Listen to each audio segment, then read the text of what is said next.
Seja muito bem-vindo, seja muito bem-vinda ao ESTB Explica, um podcast para entendermos as categorias que moldam o discurso tributário. O programa é uma iniciativa da Escola Superior de Tributação de Brasília, a ESTB, um espaço dedicado à pesquisa, ao ensino e à disseminação de um olhar mais amplo e crítico sobre o campo da tributação. Eu sou Márcio Campos, coordenador acadêmico da ESTB, e nosso objetivo aqui não é apenas explicar termos técnicos, mas questionar os modelos de pensamento que sustentam as narrativas sobre a tributação. No episódio de hoje, chegamos ao último capítulo da nossa trilogia sobre o ABC do campo tributário. No primeiro episódio, nós falamos sobre a academia, esse ator institucional cuja missão é preservar a integridade e a coerência do discurso tributário. Pelo menos é o que se espera da academia e pelo menos é o que a própria academia apregoa para si mesma como principal função dentro do campo. No segundo episódio, nós voltamos a nossa atenção ao B de burocracia, abordando as tensões entre técnica e política, aquela velha tensão entre a burocracia como sendo uma classe mais perene dentro do Estado, vis-à-vis um governo transitório, que normalmente é trocado a cada 4 anos, e também analisamos o papel do Estado na administração fiscal. Hoje, nós fechamos esse ciclo falando do C, que representa os contribuintes. Entretanto, ao contrário do que pode parecer, a ideia de contribuinte não é tão simples, Contribuinte não é uma figura homogênea ou com interesses unificados, como normalmente se descreve. Muito pelo contrário. A ideia de contribuinte, pelo menos no Brasil, embora tenha sido construída em oposição à ideia de Estado, à ideia de fisco, como se ambos fossem massas homogêneas, ela se refere a uma construção histórica bastante complexa e é sobre essa complexidade que nós vamos conversar hoje. Então, juntamente com o episódio anterior que falava do B, este episódio ele contribui para desmistificar uma dualidade bastante conhecida para quem é do campo tributário, chamada fisco versus contribuinte. Ou seja, aquela ideia de que existiriam interesses fiscais de um lado, como se fosse uma massa homogênea, facilmente identificável, e do outro lado os interesses dos contribuintes, igualmente uma massa completamente coesa, com interesses uníssonos e especificamente ligados a uma mesma tradição. O objetivo desse episódio de hoje é desconstruir essa imagem, sobretudo do ponto de vista da análise do que seriam esses contribuintes, e demonstrar que por trás deste rótulo existem atores diversos, interesses distintos e algumas tensões que são inerentes a essas complexidades do campo tributário. Mas vamos avançar então para a nossa primeira parte e vamos analisar o primeiro ponto do nosso podcast de hoje. E eu começo fazendo a primeira dissociação necessária entre o que seriam os contribuintes propriamente ditos, já que dentro dessa massa estamos usando a expressão contribuintes, então vamos ver agora o que nós estamos chamando de contribuintes em sentido estrito, e aqueles que seriam pessoas que falam em nome dos contribuintes. Essa distinção ela é importante para nós por várias razões. Ela possui algumas metáforas que são bastante ilustrativas, que são simbólicas dentro do campo. E no caso de uma análise conduzida pela STB, é óbvio que qualquer coisa que se relacione ao discurso dos atores do campo é de nosso interesse. Então, vamos colocar luzes sobre essa primeira distinção entre contribuintes em sentido estrito e aqueles que falam em seu nome. Se eu quiser fazer uma referência à forma latina para alguém que fala em nome de alguém, eu utilizaria a expressão advocatus, que literalmente significa isso mesmo, aquele que fala em nome do outro. Ou seja, para iniciar nossa conversa, nós precisamos fazer uma distinção fundamental entre quem são os contribuintes em sentido estrito e aqueles que falam em seu nome. E o campo tributário brasileiro, assim como boa parte dos sistemas jurídicos contemporâneos, é dominado por um grupo de profissionais especializados em dominar o discurso técnico da tributação e colocá-lo a serviço de interesses privados, o que não tem problema nenhum. Isso não há nada de errado nisso. E é essa atividade que nós podemos chamar de forma genérica, pelo menos para fins aqui de entendimento dentro do nosso episódio de hoje, de consultores privados. Vamos chamar dessa maneira. Consultores privados. E por que eu digo consultores privados? Porque no episódio anterior nós vimos que havia também uma tensão entre o político e o técnico, ou seja, a burocracia também poderia ser descrita como uma consultoria, como alguém que entende de um termo técnico e que, por entender de um termo técnico, ou um termo não, mas de um objeto técnico, ele deveria prestar serviço para um cliente, seja lá quem for esse cliente, serviço esse consubstanciado no manejo das categorias do seu campo. Obviamente estamos falando aqui do campo tributário. Então, num certo sentido, o burocrata, este cargo, né, ou função esta a qual eu me filio, num certo sentido ele também é um consultor, porém um consultor público no meu caso, né? Eu presto os meus serviços, né, de domínio do discurso tributário para os interesses do Estado, da sociedade, do governo em determinados casos, mas o foco de hoje está nos consultores privados. Esses consultores privados, né, ou essa expressão consultores privados, ela inclui aqui para nossa análise advogados, contadores, até administradores, especialistas em tributação, enfim, quaisquer outros profissionais cujo serviço consista no manejo das categorias tributárias e na sua aplicação na defesa de interesses privados. Mas continuemos. Se olharmos com atenção, nós vamos perceber que esses consultores, eles não são os próprios contribuintes, né? Eles falam em nome dos contribuintes. Como eu disse, a própria palavra latina advocatus, né, de onde se origina advogado, já indicava isso, já indicava a ideia de que alguém fala em nome do outro. E esta diferença, ela é fundamental. Por quê? Porque quando vemos, por exemplo, um congresso que trata da posição dos contribuintes, é muito comum, ou eu arriscaria dizer que a maior parte desses congressos é organizado e tem como principal base de participação pessoas que não são os próprios contribuintes. Embora é óbvio que, num certo sentido, se quisermos relativizar um pouco essa afirmação, nós podemos dizer que todos somos contribuintes ao fim e ao cabo. Mas se levarmos isso em consideração, então não faz qualquer sentido em diferenciar esse ABC do campo, né? Não faria sentido diferenciarmos o acadêmico, o burocrata e o consultor, porque todos seríamos contribuintes no final das contas. Mas, mesmo na leitura mais tradicional, mesmo dentro daquela dicotomia que nós estamos aqui combatendo, de fisco versus contribuintes, se fôssemos levar a ferro e fogo essa definição, então não faria sequer sentido essa dissociação, porque mesmo os membros que compõem essa figura estatal, né, esse leviatã, vamos chamar assim, eles também são contribuintes num certo sentido. Então, essa dissociação também não teria nenhum sentido. Então, para que tenha algum propósito essa análise, então não estamos considerando aqui o fato desses consultores também serem contribuintes. O que importa é o papel desses consultores no campo, falando em nome de outros contribuintes. Então, essa é a primeira grande distinção que deve ser feita e, obviamente, não vai dar tempo de entrarmos aqui em alguns detalhes, mas é importante destacar que esta diferença, esta dissociação, ela pode ocasionar conflitos de interesses, eu digo aqui no sentido vulgar da palavra mesmo, né? Ou seja, interesses de contribuintes nem sempre coincidem com os interesses de seus representantes técnicos, e essa diferença de posição e incentivos pode gerar ruídos, distorções e, em alguns casos, até conflitos éticos mesmo, aí conflito de interesse no sentido mais específico da palavra. E não é uma questão de acusação, não estou dizendo que haja um problema estrutural nesta relação, não é esse o ponto, isso é uma questão da vida, da formação histórica do campo tributário, não é culpa da pessoa X, Y ou Z, mas o fato é que alguém que se coloca nessa posição, assim como um burocrata que se coloca em tensão contra a figura política, como mencionado no último episódio, ele deve o tempo todo ter em mente que a sua posição é uma posição sensível, que o tempo todo ele pode se colocar em condições que coloquem à prova, né, que testem a sua responsabilidade técnica, a sua responsabilidade profissional e a própria razão de ser de sua atividade assim considerada técnica.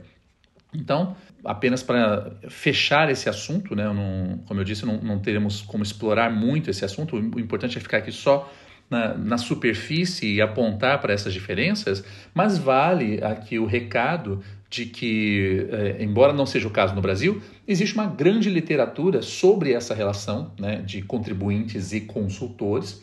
Eu, quando fiz a pesquisa do meu doutorado, eu me deparei com um debate muito interessante sobre isso, principalmente, se não me falha a memória, na Austrália havia muita discussão sobre isso, haviam muitos trabalhos, livros publicados sobre tensões éticas, de conflitos de interesse, enfim, envolvendo essa relação nem sempre tão clara, mas paramos por aqui, não é o caso de avançarmos nisso. O que importa aqui para essa primeira parte, deixar claro que existe sim essa dissociação e que não é evidente como se dá essa relação entre os contribuintes em sentido estrito e os consultores ou aqueles que falam em seu nome. E em especial no Brasil, vale frisar também que o discurso tributário é dominado por uma elite de consultores, notadamente advogados, já explicamos isso mais de uma vez aqui, que operam como se fossem porta-vozes de uma categoria homogênea, mas que na prática não existe. Essa categoria, quando ela se manifesta, ela pode apontar para direções completamente distintas, mas eu vou deixar para me aprofundar mais nisso agora, nessa segunda parte, que é relativa a uma segunda dissociação que é bastante importante no campo e que essa sim já é, numa certa medida, conhecida por quem é da área tributária, que é a famosa diferença ou dissociação ou contraposição entre contribuinte de direito e contribuinte de fato. Essa diferença ou essa diferenciação, ela é bastante conhecida, ela é clássica na dogmática tributária brasileira, né? Qualquer estudante de direito que tenha começado a fazer o curso de direito, já tenha tido ali seu primeiro semestre de direito tributário, provavelmente se deparou com essa dissociação, com essa diferenciação. De um lado, o contribuinte de direito, que é aquele que a lei aponta como sujeito passivo da obrigação tributária, ou seja, a pessoa que consta no polo passivo da relação jurídica tributária, ou se eu quiser utilizar uma expressão leiga, né? Aquela pessoa que consta na fatura, que assina a guia de pagamento, né? Aquela que tem o seu nome nos autos de infração, aquele que efetivamente recolhe o tributo. E, de outro lado, o contribuinte de fato, que é quem, no final das contas, suporta economicamente a carga tributária. A ideia do contribuinte de fato versus contribuinte de direito, obviamente, ela encarna uma tendência dos tributaristas brasileiros, que é a de circunscrever o debate tributário ao redor da norma de incidência tributária, ou mais especificamente da relação jurídica tributária. A ideia de relação jurídica tributária é tão importante no debate tributário brasileiro que quase tudo dentro do campo é explicado a partir da sua existência, inclusive a própria definição de contribuinte. Então, daí essa fixação de se tentar entender o contribuinte como aquele que está no polo passivo de uma relação jurídica, ainda que historicamente, desde as origens, pelo menos do debate moderno sobre a tributação, que nós colocamos ali por volta do período do Iluminismo, né? Se preocupem muito mais com o contribuinte do ponto de vista de alguém que arca economicamente com a carga tributária. Mas no Brasil prevaleceu essa ideia de que o contribuinte seria aquele que estaria no polo passivo dessa relação. Mas essa prevalência não afasta a importância de se discutir carga tributária, porque é assim que nasceu o debate e não temos como jogar isso para debaixo do tapete. Depois desta segunda diferenciação, é possível concluir que a primeira diferenciação ela se torna ainda mais acentuada, pois se nós temos uma diferença entre contribuintes que simplesmente estão no polo passivo da relação e esta relação normalmente é considerada central na discussão tributária, em contraposição a outros contribuintes que não estão nessa relação, mas que arcam economicamente com a carga tributária, quando pegamos esta dissociação e a confrontamos com a primeira dissociação, que é a entre os contribuintes propriamente ditos e os consultores ou os advocatos, torna-se ainda mais complexa a ideia de um discurso pró-contribuinte, porque nós teríamos, portanto, uma pessoa que não seria contribuinte, mas que fala em nome do contribuinte e que, ao falar em nome do contribuinte, ela se preocupa muito mais com o contribuinte de direito do que com o contribuinte de fato. Olha a distorção a que chegamos quando nós analisamos essa dupla dissociação que não necessariamente é muito bem identificada pelos atores do campo tributário. Então temos aqui um grau de complexidade muito grande que pode distorcer bastante o debate tributário e levá-lo para longe daquilo que historicamente é a sua grande preocupação, que é a distribuição de carga tributária ao longo da sociedade, sobre os súditos de uma determinada autoridade, enfim, a depender do modelo de sociedade que se adote. E para aumentar ainda mais essa complexidade, né, nós fizemos a primeira dissociação, portanto, entre contribuintes e consultores, depois destrinchamos os contribuintes, agora vamos destrinchar os consultores também, aqueles que falam em nome dos contribuintes, porque nem todos os consultores são iguais, né? No Brasil, como reiteradamente estamos afirmando aqui nos nossos episódios, existe uma prevalência muito grande de juristas, né, nessa construção do discurso tributário brasileiro, pelo menos em termos de discussões de fundo, de discussões estruturantes sobre o debate tributário no Brasil. Porém, outros atores também são relevantes, num certo sentido, principalmente os contadores. Economistas nem tanto, como em outras culturas como em outras culturas tributárias, mas os contadores, sim, são atores historicamente importantes. E se analisarmos a diferença entre advogados e contadores, nós podemos perceber que existem também alguns comportamentos distintos quando nós comparamos esses dois grupos, né? São divergências profundas relacionadas à postura, ao próprio processo de formação de cada um desses atores e, poderia dizer também, em relação à própria perspectiva de atuação de cada um deles. Como eu disse, no Brasil, no campo da consultoria tributária, existe aí uma certa tendência a se entender que esta função social ela é ocupada por advogados, ao ponto da palavra tributarista no Brasil ser quase sinônimo de advogado tributarista, o que é, obviamente, uma equivalência bastante reducionista. Contadores, eu arriscaria dizer, talvez ainda sejam mais tributaristas do que os juristas. Olha só que interessante essa afirmação. Vamos explorá-la um pouco, né? Por que contadores talvez fossem mais tributaristas do que juristas? Ora, os contadores e as contadoras, diferentemente dos juristas e das juristas, eles vivem a tributação no seu cotidiano profissional. Para um jurista, mais especificamente para um advogado, a entrada no campo tributário exige um esforço de especialização. Ou seja, a tributação enquanto fenômeno ou o direito tributário enquanto uma disciplina, para alguém que faz um curso de direito, é algo relativamente marginal, ainda que se pense numa universidade para a qual a disciplina tributária seja bastante relevante. E existem casos assim, eu citaria um de cabeça, que seria a Pontifícia Universidade Católica de São Paulo. Pelo menos até alguns anos atrás, tinha uma quantidade razoável de horas de direito tributário no curso de direito. Mas ainda assim, mesmo na PUC de São Paulo, a tributação, o fenômeno tributário ou o direito tributário representa uma pequena parcela da formação de um jurista, da formação de um bacharel em direito, que pode passar o resto da sua vida sem nunca tocar numa questão tributária, a não ser na qualidade de contribuinte, na qualidade de pagador de tributos, mas não necessariamente como um consultor na área tributária.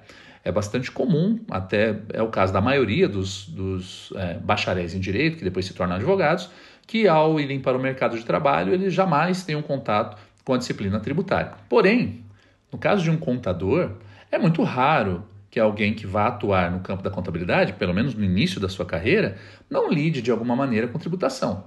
É claro que existem exceções. Podemos ter alguém que logo de cara se especialize na contabilidade de custos, contabilidade gerencial ou algum ramo específico da área contábil, mas isso é exceção.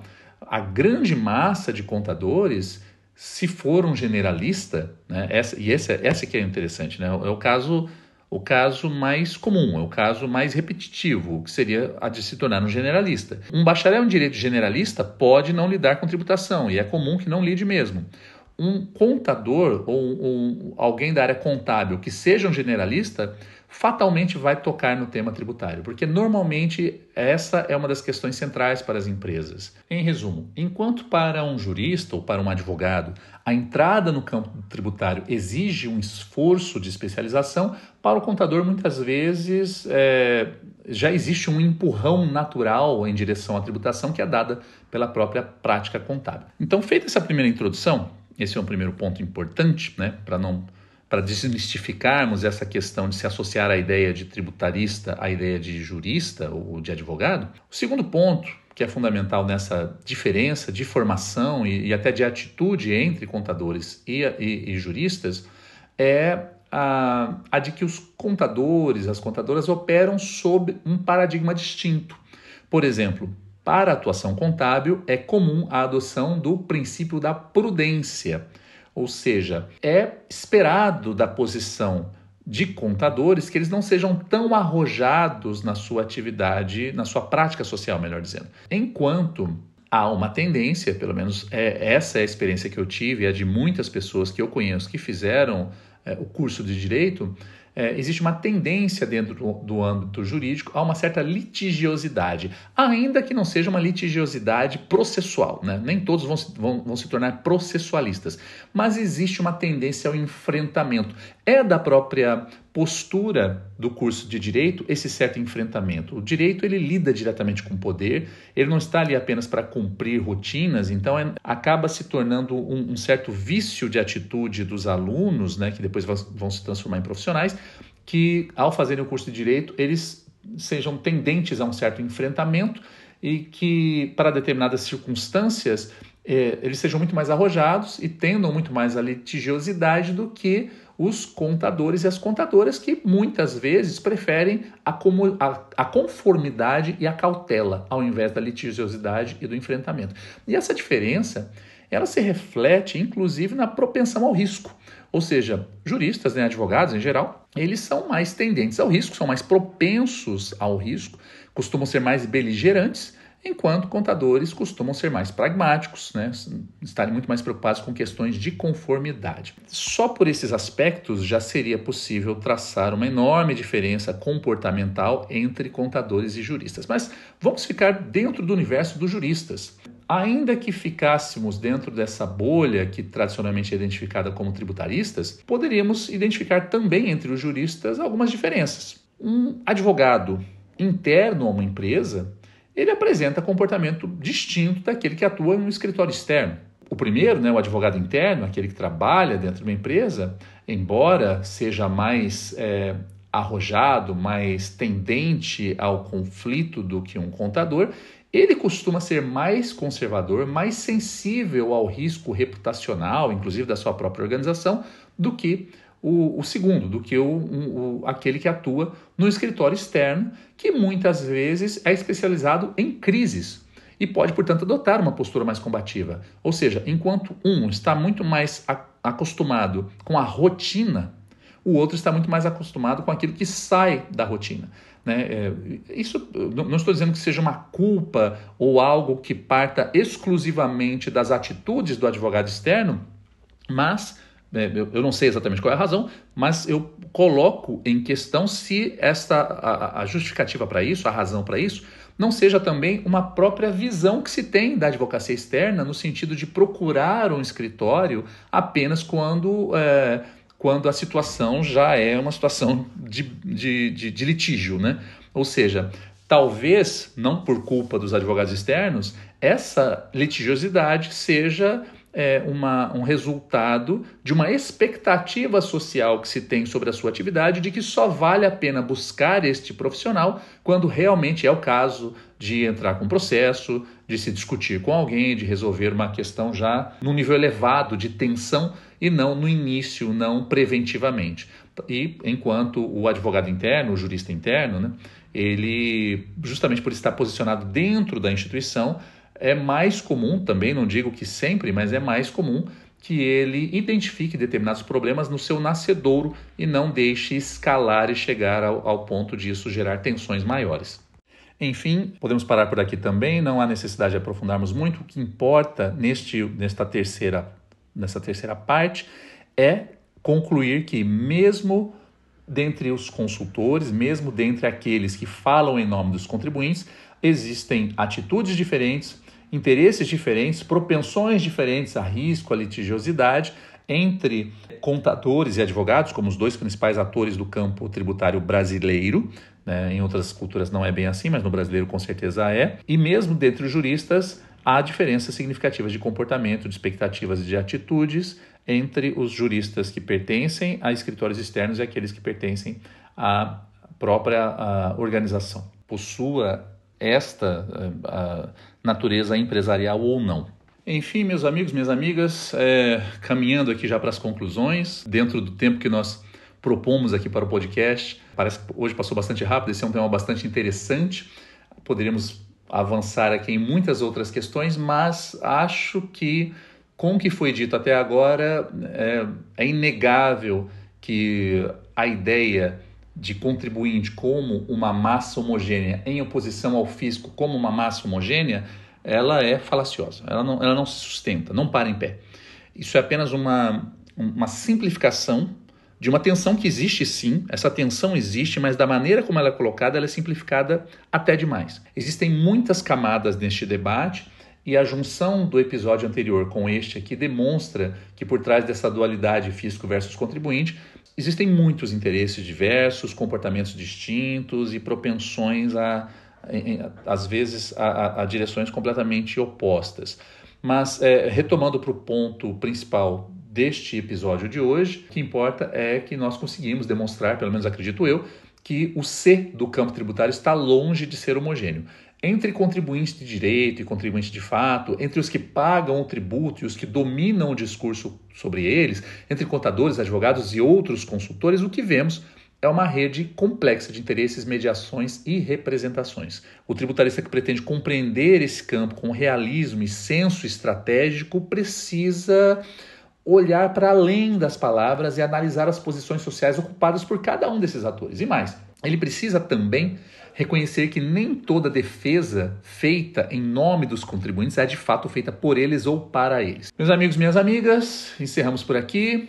Agradeço mais uma vez a todos que acompanharam, ainda mais essa trilogia, quer dizer, trabalhamos com um tema um pouco mais complexo, né? Esse detalhamento do ABC do campo tributário, que encerramos por aqui. Deixo aqui o convite para o nosso próximo ESTB Explica, que será lançado no dia 11 de junho, né? 2 quartas-feiras, como sempre.